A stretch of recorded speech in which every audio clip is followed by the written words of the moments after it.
ভোলাগঞ্জের লুট হওয়া প্রায় 40,000 ঘনফুট সাদা পাথর ডেমরা থেকে উদ্ধার।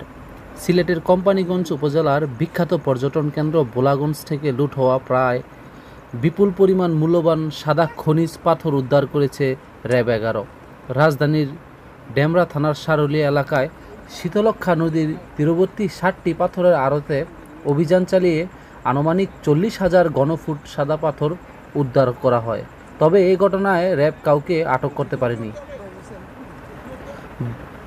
বৃহস্পতিবার সন্ধ্যায় গোপন সংবাদের ভিত্তিতে র্যাব 11 ব্যাটালিয়নের ঊর্ধ্বতন কর্মকর্তারা জানতে পারেন ভোলাগঞ্জ থেকে লুট হওয়া বিপুল পরিমাণ সাদা পাথর নারায়ণগঞ্জের কাশপুর সেতুর নিচে শীতলক্ষ্যা নদীর তীরে লোড আনলোড করা হচ্ছে। এ খবর পেয়ে সন্ধ্যা থেকে ডেমরা সারুলিয়ার শুকুরবাসী ঘাট ও আশেপাশের এলাকায় গোয়েন্দা নজরদারি শুরু করে র্যাব। বিষয়টি নিশ্চিত হয়ে প্রায় রাত 8টায় নারায়ণগঞ্জ জেলা প্রশাসন পরিবেশ অধিদপ্তরের কর্মকর্তাদের নিয়ে অভিযান চালায় র্যাব 11 ব্যাটালিয়নের একটি অভিযানিক দল। এ সময় নদীর তীরবর্তী পাথর ব্যবসার 60টি আড়তে সাদা পাথর বোঝাই ট্রাক দেখা যায়। পাথরগুলো বালু দিয়ে ডেকে রাখা ছিল। পরে আনুমানিক 40,000 ঘনফুট মূল্যবান আস্ত্র ক্রাশ এই পাথর উদ্ধার করে র্যাব 11।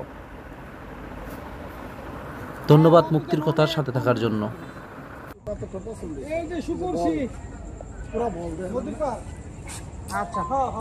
আপনার নাম আছে? এক নাম সব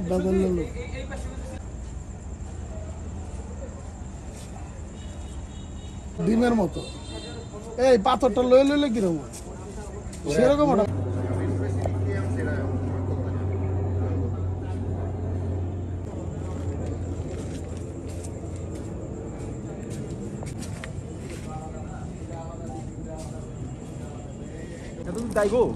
সুন্দর তো সামনে গিয়ে যদি লাইটটা মারে পুরো লাগাই লোডের গাড়িটা তো ড্রোন লাগবে ড্রোন।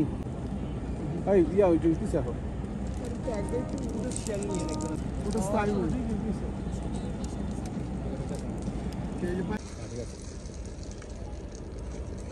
এই গাড়ির চাকাটা সহ নিয়ে ভাই রাতের ফুটেজ তো এত কিছু তো সাবজেক্ট আসবে না।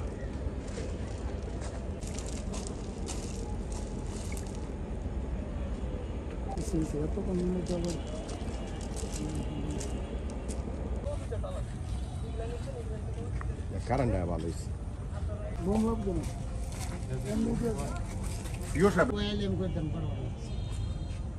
নয়টার আগে না